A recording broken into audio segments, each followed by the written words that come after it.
réunit des gens autour d'une obsession, en fait.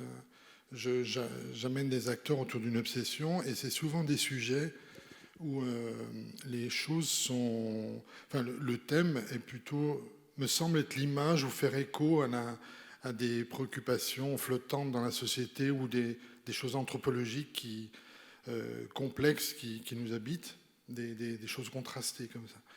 Et dans cette histoire du Mexique, il s'agit du colonialisme, il s'agit de la rencontre d'un inattendu, enfin sans préparation de deux continents. Et je me suis aperçu assez vite que ces récits étaient intéressants puisqu'ils ils s'ignoraient, c'est-à-dire les Mexicains ont décrit comment ils voyaient les Espagnols à leur arrivée et Cortés a décrit à Charles Quint ce qu'il était en train de faire dans cette campagne. Et donc l'histoire en elle-même, elle est fantastique, donc au sens elle est profondément inattendue et puis elle frôle un sentiment de surréel parfois pour les Espagnols et les Mexicains. Et aussi, c'est aussi l'occasion d'une rencontre coloniale qui est comment dire, porteuse de ce qu'on est en réalité. C'est-à-dire que l'affaire coloniale, finalement, elle révèle historiquement, sur des grands espaces, les potentiels que tout un chacun porte, en fait. Les Espagnols n'étaient pas plus cruels que nous, dit un philosophe qu'on cite dans le spectacle. Simplement, ils étaient plus hardis, ils étaient différents, etc. Mais en fait, il ne s'agit pas d'un fait éloigné et qui serait l'affaire des autres. C'est profondément la manifestation à l'extérieur de potentiels tout à fait courants, mais où l'occasion crée le larron, en fait, loin du regard de Dieu, loin du regard de la couronne. Des gestes arrivent et ces choses-là font histoire. C'est une écriture, en fait, c'est une écriture de plateau, c'est-à-dire que nous, on fabrique le texte après. C'est-à-dire que je fais lire aux acteurs un grand nombre de choses, j'observe leurs obsessions à leur tour, j'espère que ça les intéressera autant que ça m'a intéressé. Je les provoque dans le cadre du travail par des phrases, et ils travaillent avec des objets, des lumières, des sons, et on capte des choses. Et ensuite, on remonte ces images dans une durée qui devient un texte. Mais en fait, c'est que le documentaire de notre documentation. Et ça devient une fiction au moment où ça vous est présenté. Mais nous, ce n'est jamais que retraverser des événements coordonnés de notre rencontre avec ça. Nous étant de notre époque. Alors c'est vrai, 500 ans pile après, mais c'est étonnant de voir comme l'ombre au sens psychologique, est la chose la mieux partagée du monde.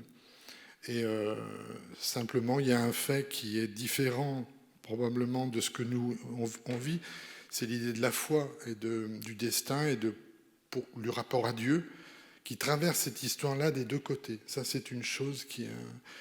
les Espagnols sont très croyants, alors à leur façon, certes, mais ils trouvent dans leur action sanguinaire un soutien moral, on pourrait dire, vous allez me dire, oh, quel culot, un soutien moral et constant face à une autre nation qui immole à tour de bras,